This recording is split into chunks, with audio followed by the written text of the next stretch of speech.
عايزة تعملي جناش او صوص الشوكولاتة للتورت او الجاتوهات يكون قوامها مظبوط؟ عملتيها قبل كده وسيلت معاكي جامد او طلع قوامها مش زي الجاهزة والنتيجة كانت غير مرضية بالنسبة لك؟ عايزة تعملي دريبات تكون شكلها حلو ومش خفيفة وقوامها مظبوط وتشكليها زي ما انتي عايزة؟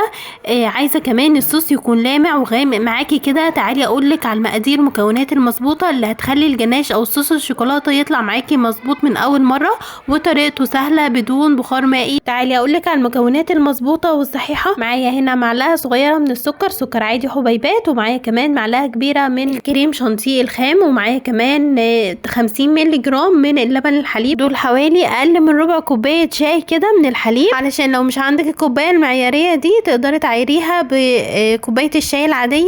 تحطي بس حليب لحد ربع كوبايه كده حليب. يفضل الحليب بتاعك يكون كامل الدسم، لو مش كامل الدسم زي ده انا حطها كامل الدسم. لو مش كامل الدسم تقدري تضيفي معلقه صغيره كده من الزيت علشان تديكي لمعه حلوه للجناش او صوص الشوكولاته اللي انت بتعمليه. حطيت بقى اللبن وضفت عليه السكر والكريم شانتيه الخام كده في الكنكه بتاعتي كده، وقلبتهم كده لحد ما دابوا شويه.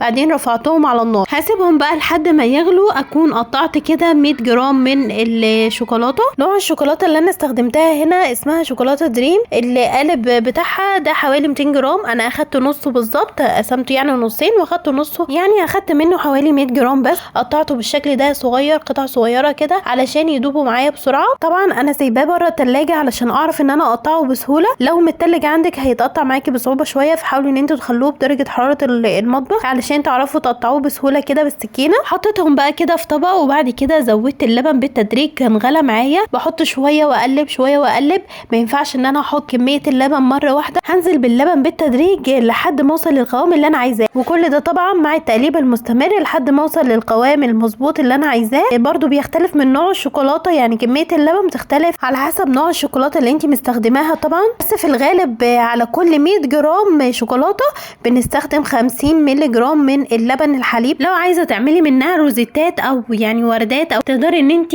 تسيبيها في التلاجة يوم كامل وتاني يوم بقى تعملي منها الروزيتات او الوردات اللي انت عايزه تعمليها مثلا على التورته، بتكون جمدت معاكي وقوامها بقى تقيل. وطبعا واحنا بنحط اللبن لازم يكون اللبن سخن جدا علشان يدوب لي ويسيح لي كده الشوكولاته وكل حاجه كده تدوب مع بعضها. بس يفضل برضو زياده تاكيد كده نصفيها كده بمصفيه تكون ناعمه، علشان لو فيها اي حاجه تطلع يعني معانا وهي لسه سخنه كده نصفيها. لان لو في مثلا حبيبات سكر لسه متكتله او شوكولاته مش سايحه تتشال. شايفين بقى الكتل اللي طلعت بقى في المصفى؟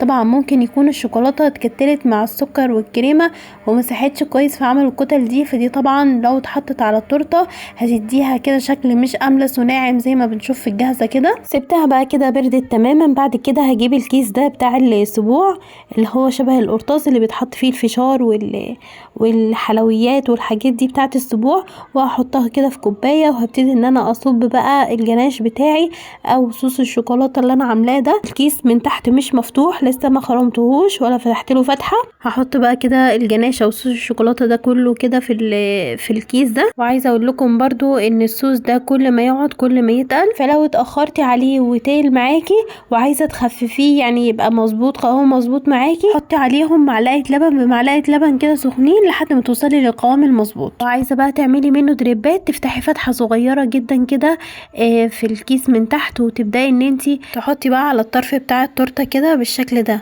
عايزه تحطي على التورتيه كلها جناش، صبيها على طول من غير كيس، ممكن بمعلقه كده ووزعيها.